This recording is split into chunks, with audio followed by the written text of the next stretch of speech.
Before I start this video, let me go ahead and shout out to the sponsor for this video. Our sponsor today is the Outpost Bar and Grill. That's right over there in Indiantown, Florida. The menu looks really good. The most exciting part about it is they have an outdoor golf course. Really, it's a really big golf course to enjoy that sizzling day. The sun is always right here in Florida. You can go ahead and check them out. They have a bar. Menu is really good. Go ahead and check them out. So let's get to the video. Hi guys, it's the Rapping Chef. Welcome back to another episode of my show. Today is another cool day. Today I'll be teaching you how to make clam chowder. I would love to say New England style. I do adapt New England style clam chowder, but at the same time, it's, cooking evolve as you cook, just like everything else in this world, like technology. Cooking is the same. It evolves. So this is my version of your clam chowder. So now, the first thing that I do when I start my clam chowder, I start with my preparation. Just for everything else, preparation is really good. Prep everything, and then you can get to the real cool part. So let's go through our preparation. I start out with bacon. I'm making probably around 5 gallons right now. So I grab my bacons. I think I grab about 4 flats of bacon. I line them up, and then I dice those. Real cool tip, if you really want your bacon to dice really easy, I would suggest you line it up nicely and put it in your freezer and let it freeze up for a little bit. It dices really better than when it's room temperature, or when it's at cooler temperature, I should say. When it's at cooler temperature, it's a lot softer and it's hard. It's not so easy to dice. But in this case, I have a sharp knife, so mine is easy to dice. So I get my onions, and you have those. Get your onions diced. Get your celery diced. I don't put carrots in mine because it's New England style. I'm adapting that. But you can add carrots if you really like carrots. I get herbs. I put that aside. So I might use like just thyme, just dry seasoning overall, because dry season can be rehydrated. So let's get started. So now you grab potatoes, you wash those, then you're gonna get your can of clams. I use the canned clams with the juice. You want to drain those, set it aside and let it drain, because you're gonna need the juice from that.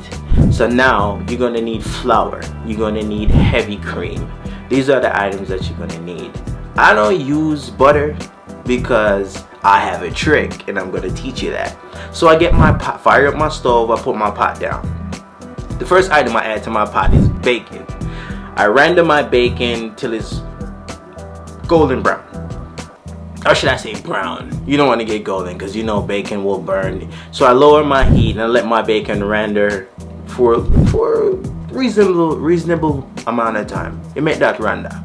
So when it render, you getting the fat out of it. So the fat that I get out of it, that's what I'm going to use to make my velouté. Oh, I'm speaking French. Well, actually I am.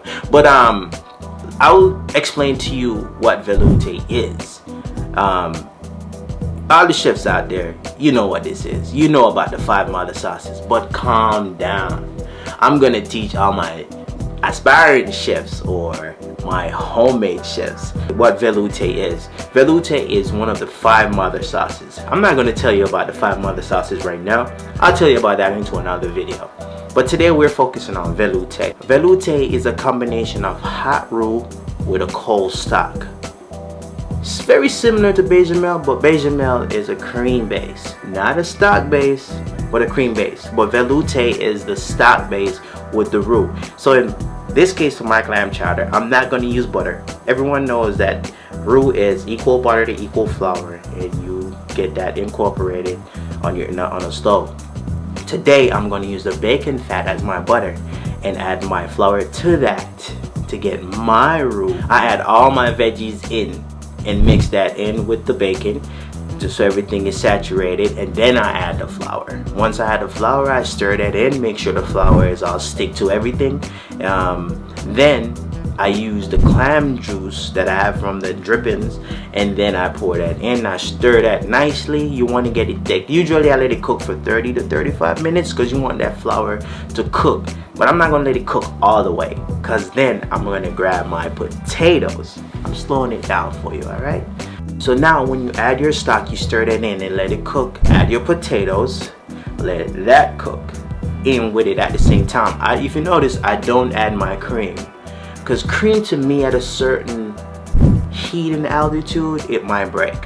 So for this one, I just let the velouté cook with everything else in there. After your veloutés cook with the potatoes and everything, you're gonna start adding. You don't want to over season, because remember, this is clam. Ladies and gentlemen, we all know clam is from the sea, so the clam has its own salt. So we're gonna ride the wave.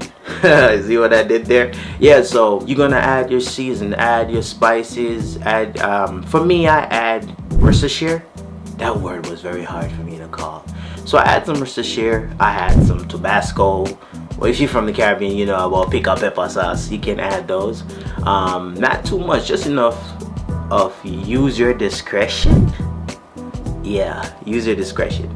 So now, once that's going and that's incorporated, I tend to use powder seasons mostly. So I grab me some garlic powder, and then I add that. I grab some dry thyme, I put that in. Then I put my clams in, because I don't want my clams to be you don't want them to be tough. They're already tough, but I don't want them to make them tougher. So I add the clam in last. Stir that in, and once everything, check your potatoes. I work off the potatoes, because the aim is to cook the potatoes medium. You don't want to cook it too much, because then you might have to reheat that. Or if you're gonna eat it or share it right now, you can cook it where it's not that soft. It's good. So then I add my cream. And basically, we are pretty much done. We're pretty much done. You stir that in, and this is my fun part again. Remember what I said? Presentation is the key. You can add corn to yours if you want to. It's all up to you. You can make that chowder yours. You add whatever you want, but I just give you the base. Pretty much, I give you the blueprint. You just have to build it. So for me, what I do for my garnish, I have some of the clams that I have left over, and then make sure you watch this video before you start cooking it, so you follow my steps, and then you can go and do your own. So now I just grab some of the chopped clams that I have. I drench that in buttermilk, put it in flour, seasoned flour, and I fry that. And then I put it on top, serve some crackers on the side, and voila! You have your own clam chowder. Again, thank you for joining. I'm your rapping chef, Mac Darrell. Check me out, like, subscribe. My album coming out soon, Entry to the Game. I want you to look that up. Follow me on Instagram. I'm on everything. So the links will be all over. So again, ladies and gentlemen, the rapping chef. Big up.